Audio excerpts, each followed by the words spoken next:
Olá pessoas, eu sou o Bruno de Palma e hoje a gente vai falar sobre a batalha que encerrou a Era Viking, a Batalha de Stamford Bridge. Vem comigo!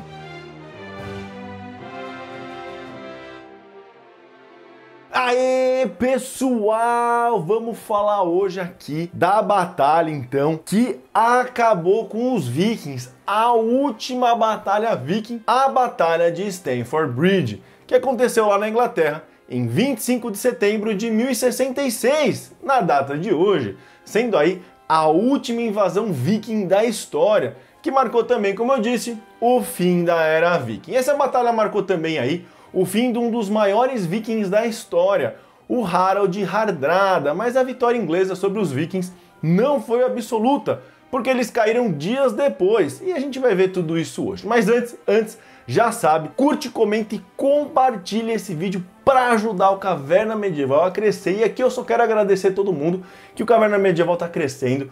Os vídeos aí estão sendo assistidos, obrigado de coração, eu faço esse canal aqui com o meu coração, é o meu trabalho diário, eu coloco toda a minha energia nele. Quando vocês me ajudam a crescer, isso daí é a maior alegria do mundo pra mim, de verdade. Obrigado a cada um de vocês, um beijo no coração de todo mundo. E vamos ver essa história aí, porque essa história começa aí com uma troca de poderes na Inglaterra. Lá no meu vídeo sobre o Canuto o Grande, o primeiro e único imperador viking, eu falo aí de como que ele e a sua linhagem conquistaram a Inglaterra, tirando o poder das mãos dos anglo-saxões e construindo um grande império viking. Durante o reinado do Canuto lá e dos seus dois filhos, depois, um lord inglês ficou muito poderoso e ele era chamado de Goduino, o Conde de Wessex, mas o reinado viking acaba na Inglaterra quando o Canuto III, também conhecido como Harda-Canute, morre convulsionando durante um jantar aí, provavelmente envenenado por seus inimigos. Isso te lembra alguma cena aí de Game of Thrones? De um rei sendo envenenado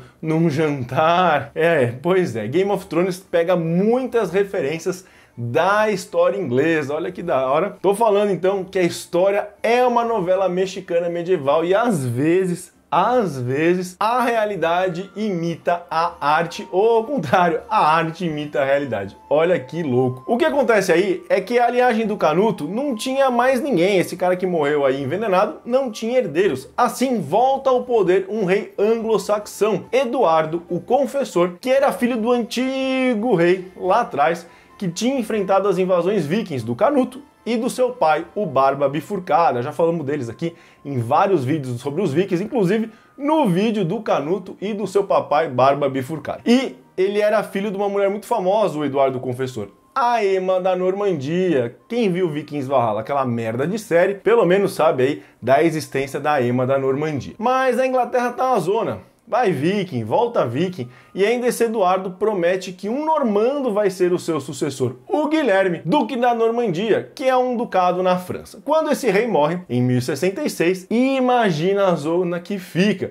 porque ele não deixou herdeiros. Assim, o Guilherme da Normandia tava querendo o trono, não prometeu pra ele o trono? Então, morreu, agora eu quero o trono aí, malandrão. Mas você lembra lá do lord inglês, o Goduino? Então, ele já tinha morrido, mas os lords ingleses, não querendo que um normando entre no poder, um francês, ingleses e franceses se odeiam, colocaram aí o filho desse lorde poderoso, o Haroldo de Godwinson. Pensa na zona que ficou então. O poder e a autoridade do rei estava muito fraco, porque ele não era da linhagem real. Ele só foi colocado ali para não entrar um francês no poder. E o francês, o normando, estava querendo o trono para ele, porque o antigo rei havia prometido. Tava fácil aí nessa zona para alguém novo entrar, se aproveitar e tomar o trono à força, calando a boca de todo mundo, certo? Foi exatamente isso que o Harald Hardrada fez, um dos maiores vikings que já existiu.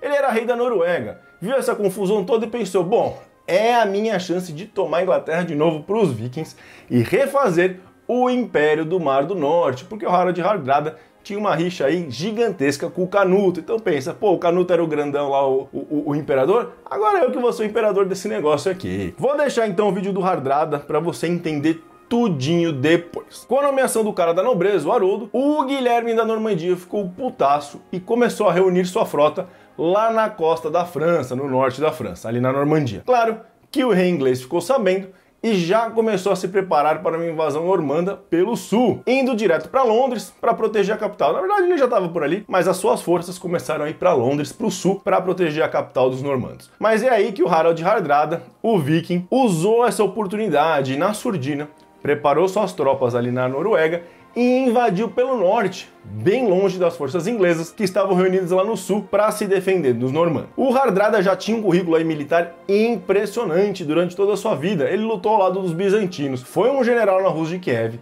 reconquistou a Noruega, o cara era pica. Vê lá meu vídeo sobre ele depois. O que acontece é que esse ataque quase em conjunto aí dos vikings, noruegueses e dos normandos fez o rei inglês pirar o cabeção. Mano, vou proteger o norte, vou proteger o sul. Ferrou. Um exército estava indo por cima e o outro por baixo. Se ficar, o bicho pega e se correr, o bicho come. Bom, o Hardrada reuniu uma frota aí de cerca de 150 navios vikings, segundo as estimativas aí mais conservadoras. Tem gente que fala 500, mas isso era praticamente impossível. Dando a ele um exército aí de cerca de 12 mil homens, que já era um exército gigantesco para a época. E ele invadiu pelo norte da Inglaterra no dia 8 de setembro, indo em direção a York, que era a principal cidade ao norte da Inglaterra. York já havia sido aí a capital dos vikings na Inglaterra anteriormente. Em 20 de setembro, os vikings enfrentam os ingleses na primeira grande batalha dessa invasão, a Batalha do Portão de Fulford. E, como esperado, os vikings passam o rodo nos ingleses. Isso porque as tropas inglesas estavam divididas.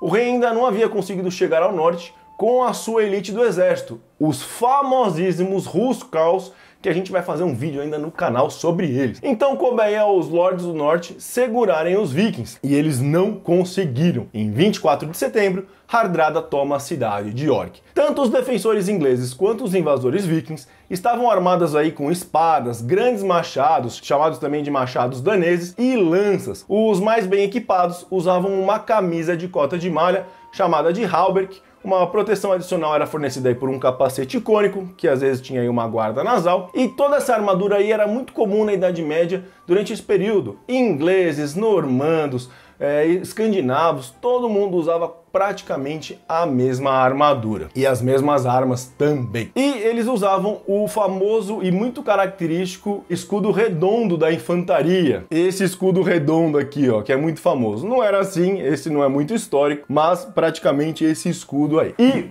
a cavalaria usava aí um escudo em formato de pipa, que era esse com uma pontinha para baixo, que era aí para proteger as pernas da galera que estava no cavalo. Ambos os lados, ingleses e noruegueses, lutavam com a famosa estratégia da muralha de escudos, que na verdade era aí a principal tática de batalha na Idade Média. Lá na Idade Média, cara, não tinha aquela zona que nem a gente vê nos filmes. Ambos os exércitos fazem uma parede de escudo, ficam se enfrentando nas linhas, uma empurrando contra a outra, procurando brechas para até alguém ali furar a linha, alguém abrir a linha e o inimigo atacar na brecha. Tá entendido aí pra você não achar que era mozona igual nos filmes? Beleza. Os vikings ganharam e o exército do rei inglês estava indo a toda velocidade encontrar os vikings. Meu, ferrou, os caras vão dominar a Inglaterra. Os caras estavam indo tão rápido que eles marchavam 40 km por dia. Cara, imagina você andar 40 km por dia, mas não era andar de boa. Você andava com uma roupa pesada, porque por baixo da armadura tinha ali uns gambes, uns gibões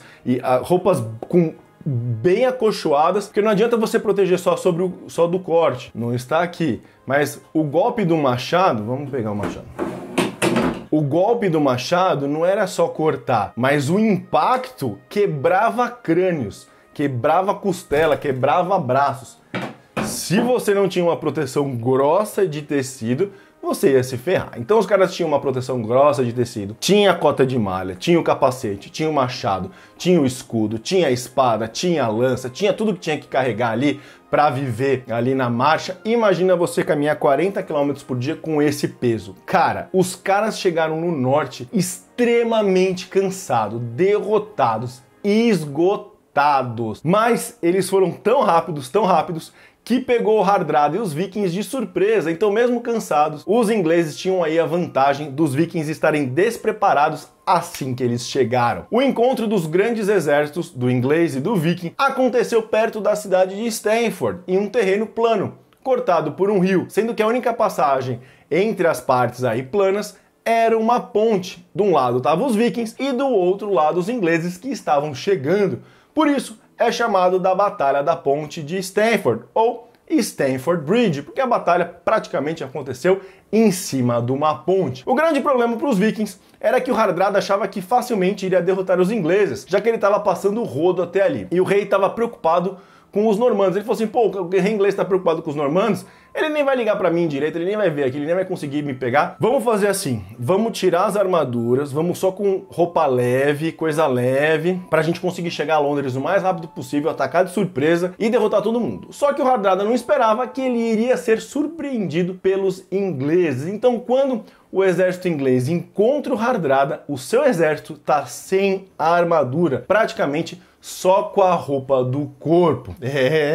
Aí o pau vai comer. A batalha começa na ponte, então. Segundo as sagas vikings, um pequeno contingente viking segurou os ingleses na ponte, dando tempo aí para o resto do exército do Hardrada se posicionar, se reunir e fazer ali a muralha de escudos para conseguir segurar os ingleses. A lenda diz que um grande viking, um berserker, com o seu machado danês gigantesco de 2 mãos, segurou os ingleses bravamente, lutando com fúria, dando tempo para que o seu exército conseguisse se reunir depois do susto que levaram. Ele conseguiu, os vikings formaram a sua famosa parede de escudos, mas os ingleses conseguiram atravessar a ponte e partiram para o ataque. Só que o Hardrada não teve tempo de preparar nenhuma estratégia mais elaborada. Ele nem sabia que os caras estavam vindo. O rei inglês estava com sangue nos olhos. Mano, os caras marcharam por 40 km por dia, com fúria, raiva, suor, bolha nos pés. Pensa como eles estavam putos com os vikings. Eles iriam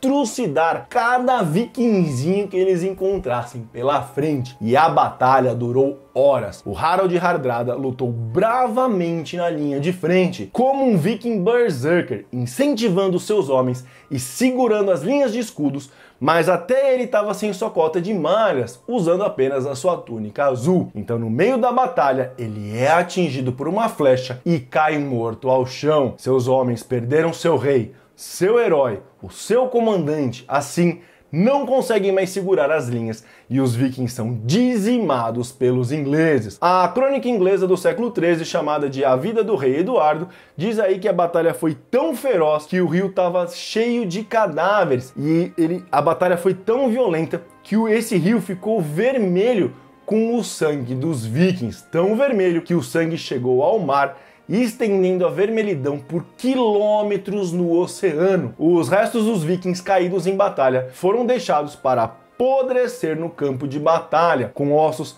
ainda visíveis 50 anos depois. Os ingleses saíram vitoriosos dessa batalha, mas eles estavam cansados. Eles tinham marchado por centenas de quilômetros para poder encontrar os vikings. O grande problema é que 3 dias depois dessa vitória inglesa, os normandos estavam desembarcando no sul. Agora é hora de correr mais ainda para não perder a Inglaterra de novo, porque 19 dias depois de Stamford Bridge aconteceu uma das maiores batalhas da Idade Média, a batalha que mudou a história medieval, a Batalha de Hastings, que você pode ver tudo nesse meu vídeo aqui. E aí, curtiu? Então já sabe, curte, comente e compartilhe esse vídeo para ajudar o Caverna Medieval a crescer. Obrigado por estar aqui comigo até o final, nos vemos amanhã no próximo vídeo.